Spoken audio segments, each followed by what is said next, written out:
নমস্কার বন্ধুরা, আমি জ্যোতিষী শ্রী অমিত।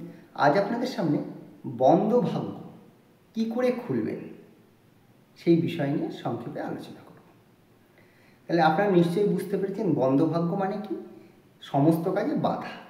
যেমন ধরুন, অনেকে বিদেশে যেতে চাইছেন, কোনোভাবেই হয়তো পারছেন না, চাকরির জন্য চেষ্টা করছেন, কোনোভাবেই হয়তো সেই চাকরির জন্যে দেখছেন সবাই একসাথে দিচ্ছে, সবারটা হয়ে যাচ্ছে, আপনারটা কোনো না কোনোভাবে হচ্ছে না। বিয়ের ক্ষেত্রেও দেখা যাচ্ছে বিয়ের সম্বন্ধ একদম পাকা হয়ে গেছে, লাস্ট পর্যায়ে গিয়ে কোনো কারণে ভেঙে গেল, বা যে কোনো কারণে হয়তো আপনার ভাগ্য সাথ দিচ্ছে না। সেই ক্ষেত্রে আপনি হয়তো খুব টেনশন করছেন, অনেক দুশ্চিন্তা করছেন।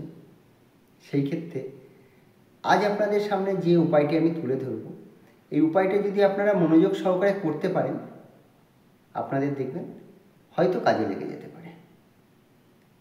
তাই স্কিপ না করে সম্পূর্ণ ভিডিওটি আমি যেভাবে বলবো সেইভাবে করবেন, পুরোটা দেখুন।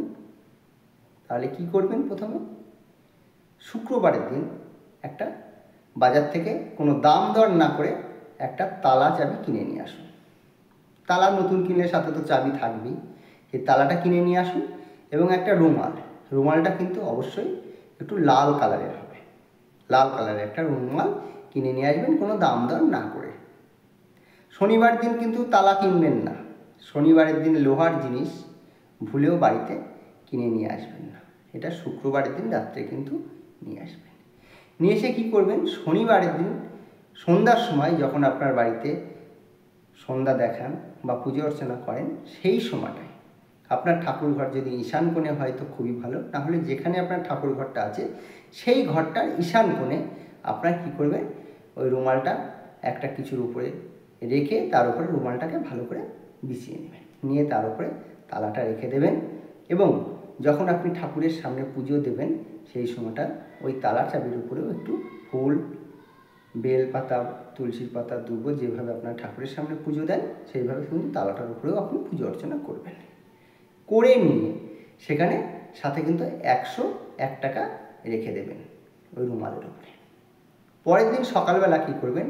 যে ফুল, দুর্ব, বেলপাতা টেতা ছিল সেইগুলোকে পরিষ্কার করে সরিয়ে দিয়ে আপনার যে 101 টাকা ওখানে রয়েছে এবং যে তালাটা, এই কটা জিনিস রুমালটাকে সাথে ভালো করে জড়িয়ে নিয়ে আপনার চৌমাথা যে রাস্তা আছে সেই রাস্তার সামনে আপনি ওটাকে রেখে আসুন। দেখবেন ওই রুমালটা কেউ না কেউ তুলবে এবং তোলার পরে আপনার কিন্তু যে সমস্যাগুলো আপনার হচ্ছিল বন্ধ ভাগ্য, সেই বন্ধ ভাগ্যের চাকা কিন্তু খুলে যাবে। তো বন্ধুরা, কেমন লাগলো ভিডিওটি অবশ্যই কমেন্ট বক্সে লিখতে কিন্তু ভুলবেন না। কোথা থেকে দেখছেন এবং আমি যে আগে টিপসগুলো দিয়েছি এই টিপসগুলো করে আপনারা কতটা উপকার পেয়েছেন সেটাও কিন্তু লিখবেন। কোন ধরনের ভিডিও চাইছেন সেটা একটু জানাতে ভুলবেন না। নমস্কার, সকলেই ভালো থাকবেন। আজ এই পর্যন্ত।